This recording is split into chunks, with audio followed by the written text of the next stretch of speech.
नमस्कार, श्वेता सावजी किचनमध्ये तुम्हा सर्वांचं मनापासून पुन्हा एकदा स्वागत आहे।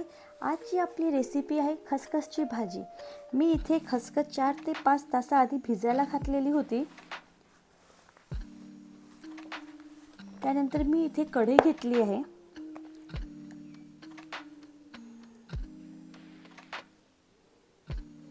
त्यात 3 ते 4 टेबलस्पून असा तेल घालते आहे। अगदी सोपी ही रेसिपी आहे आणि चवदार रेसिपी आहे। तेल तापल्यावर आपल्याला बारीक चॉप असे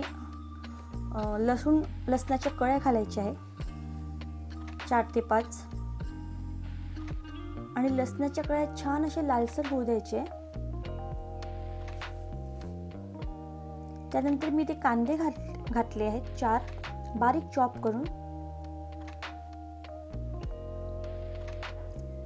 चवीनुसार मीठ घालायचं आहे,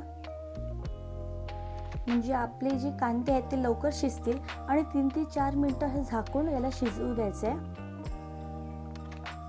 कांदे सुद्धा आपल्याला लालसर होऊ द्यायचे आहे। एकजीव अशी करायची आपल्याला ही भाजी छान। मी इथे खूप मसाल्याचा वापर करणार नाही आहे। तुम्ही घरी नक्की एकदा ट्राय करून बघा, आवडल्यास कमेंट करा।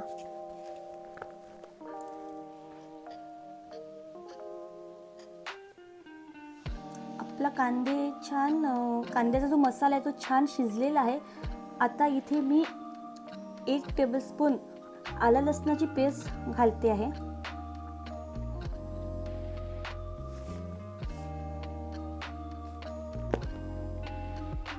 ही 2 मिनिटं छान शिजू द्यायची आहे, म्हणजे कच्चा राहणार नाही आणि भाजीला पण रंग छान येईल।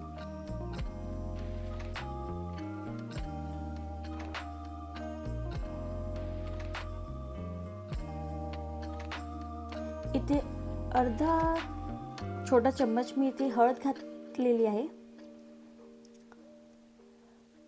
2 चम्मच लाल तिखट घालते आहे।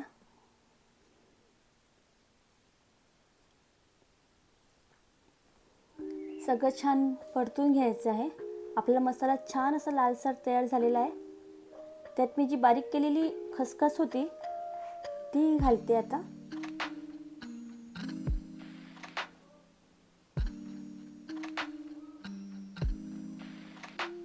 अर्धा कप पाणी घातलं।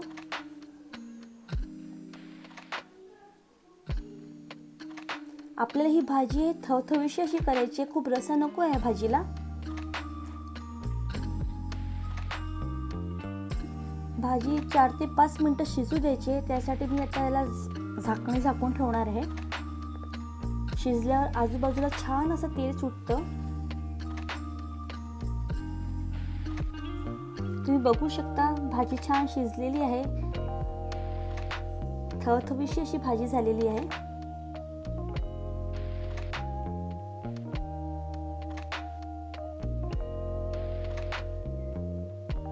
गार्निशिंग साठी मी वरून आता कोथिंबीर घालते आहे।